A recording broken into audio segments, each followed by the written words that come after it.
The 2025 season has officially come to a close. And man, what an epic finish to an amazing season. Did any of you at the beginning of this year think that the Indiana Hoosiers would not only go on an epic 16-0 run to win the national championship, but defeat the Miami Hurricanes at Hard Rock Stadium, which is basically their own backyard, and do it in dominant fashion? Now that this season has come to a close, we now transition into the offseason, and more specifically, the volatility and chaos of the transfer portal. And with the volatility and chaos that comes with the transfer portal, quarterbacks are once again packing up and looking for new programs. Some quarterbacks are chasing playing time. Others are chasing the ever controversial and lucrative name, image, and likeness deals. And others are transferring for reasons that no one completely understands. In today's video, we're going to cover the good, bad, and ugly of the transfer portal. In addition, we're going to focus on 3 quarterbacks who may have complicated their careers by this transfer portal overuse. In addition, we're going to look at 3 more quarterbacks who have transformed their careers to astronomical heights by taking the exact same risk. In addition to that, we're going to take a step back and look at some rules that could be amended in order to calm down the chaos and volatility of this transfer portal system. So if you like this type of content, please be sure to like and subscribe. So without further delay, let's get right into our topic. As we lead off our discussion today covering the good, bad, and ugly of the transfer portal, we're going to cover a quarterback to lead off our conversation who might be the most extreme example of transfer portal abuse, and that is quarterback TJ Finley. After starting his career at LSU, TJ Finley bounced to Auburn, Texas State, Western Kentucky, Georgia State, and now Incarnate Word. That's 6 schools in total. At one point in TJ Finley's career, he actually landed in a solid situation. During his time with the Texas State Bobcats, they offered stability, a chance to develop, and an opportunity to build a respectable career. And in exchange, the Texas State Bobcats, an emerging program within the Sun Belt Conference, needed his talent in order to reach the next level. This proved to be a symbiotic relationship between the program and TJ Finley. Despite TJ Finley putting up very solid numbers during that season with the Bobcats and leading them to one of their best seasons they had in decades, he yet again elected to transfer, but this time to the Western Kentucky Hilltoppers. And instead of committing to growth with the Bobcats, that constant movement basically erased any progress he made every year. Joining a new team with new coaches, new playbooks, and new teammates. At some point, transferring stops being an opportunity and begins to be avoidance. TJ Finley's story isn't about a lack of talent. It's about the cost of never staying long enough to grow. Our next quarterback in this discussion was one of the most highly touted players coming out of the state of California. He was a lock for the Heisman Trophy before he even stepped on campus. DJ Uiagalelei's story is about fit and that expectation. At Clemson, he struggled under the weight of replacing Trevor Lawrence, but his career stabilized once he transferred to Oregon State. The numbers weren't eye-popping, but he was in a system that needed him, protected him, and gave him structure. Then came his transfer to the Florida State Seminoles, a bigger stage, bigger expectations, and fewer margins for error.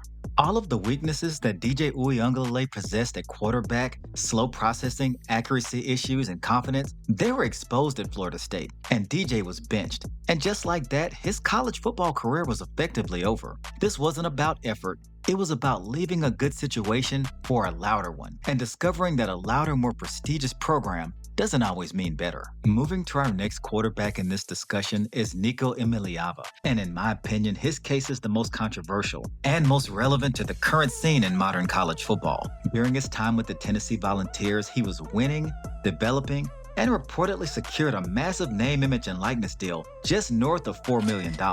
The program itself was stable, and his trajectory there was positive. Then came his move to UCLA, a struggling team with less talent, less momentum, and a much smaller name, image, and likeness deal, reportedly closer to $2 million, in a state with a significantly higher income taxes. Financially, competitively, and developmentally, this move raised some serious questions. Nico Emiliava's story is far from finished, but it does highlight a new risk in the name, image, and likeness and transfer portal era. Making a short-term decision that might hurt your long-term development, and sometimes staying put, that's the real power move. As we transition into the second half of our discussion, covering the good, bad, and ugly of the transfer portal, we're going to look at the opposite side of the coin, when transferring saves or builds a career. And without further delay, we'll discuss Cam Ward. This is a prime example of the transfer portal working exactly as it's intended. As a two-star recruit from the state of Texas with virtually no Division I major offers, Cam Ward began at Incarnate Word University, and before moving up to the Washington State Cougars, he transitioned to the Miami Hurricanes. And with each move, it was deliberate.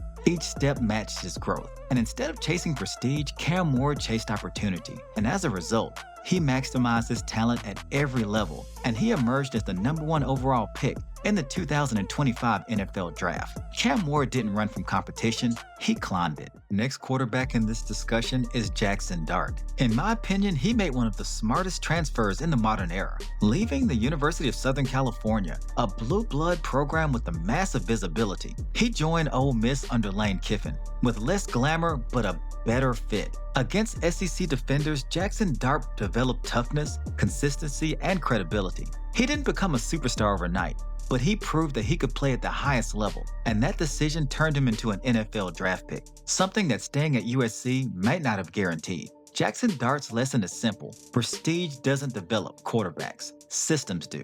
As we round out this list and our discussion today, we would be remiss if we didn't mention Fernando Mendoza. This is a prime example of the transfer portal not only helping his career, but it redefined it. After a solid but limited situation at Cal, Fernando Mendoza transferred to the Indiana Hoosiers, looking for opportunity, stability, and belief. What followed was one of the most improbable and successful transfer stories in the history of college football. Mendoza just didn't fit into Indiana's system. He elevated it. Week after week, he played with poise, toughness, and command, guiding the Indiana Hoosiers through the college football playoff and into the national championship game against the Miami Hurricanes. As Indiana capped off their improbable playoff run, in the title game against the Miami Hurricanes, Fernando Mendoza delivered when it mattered the most. With the season on the line, he scored a bruising 12-yard touchdown run late in the fourth quarter, sealing a 27-21 victory and a perfect 16-0 season, and Indiana's very first national championship in their program's history. The Indiana Hoosiers had one of the most improbable seasons within the history of college football, and Fernando Mendoza solidified his legacy as a Heisman Trophy winner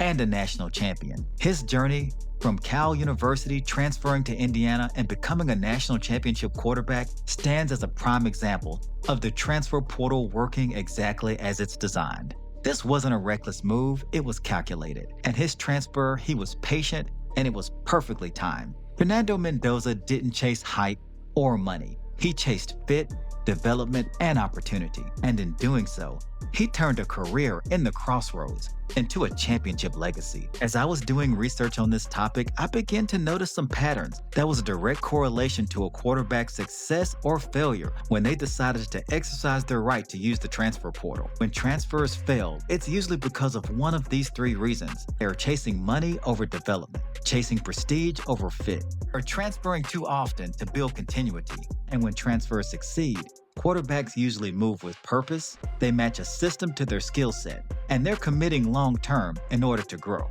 The transfer portal isn't broken, but the system is being abused. As we conclude our discussion today, I want to be clear. I believe that players have the right to transfer to this college football transfer portal process. Coaches can be very dishonest in the recruiting process, and in many cases, they can just abruptly leave and take a new job, which can cause that program to collapse overnight. And players need stability and protection from that type of chaos. I personally believe there needs to be some guardrails in regards to this college football transfer portal process. 1, even 2 penalty-free transfers makes sense, but maybe after that, a player should be mandated to sit out before they make their next move.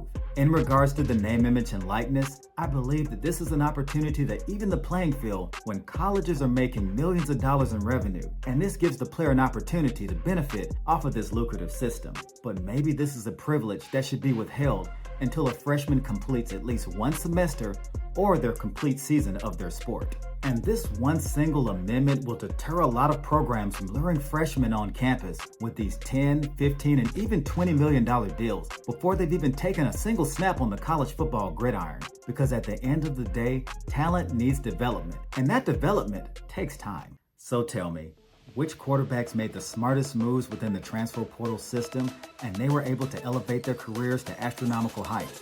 Also, who do you think really complicated their careers by the overuse of this system as well? And if I left anybody out in this particular discussion, please drop your thoughts about that in the comment section below. I want to thank you for tuning in to another episode of College Football Legends, and I'd like you to join our community of college football enthusiasts. And by doing that, I want you to go ahead and hit that like button and subscribe to our channel. And remember, by subscribing, not only are you joining our community of college football enthusiasts, you'll never miss an episode of College Football Legends. Until next time.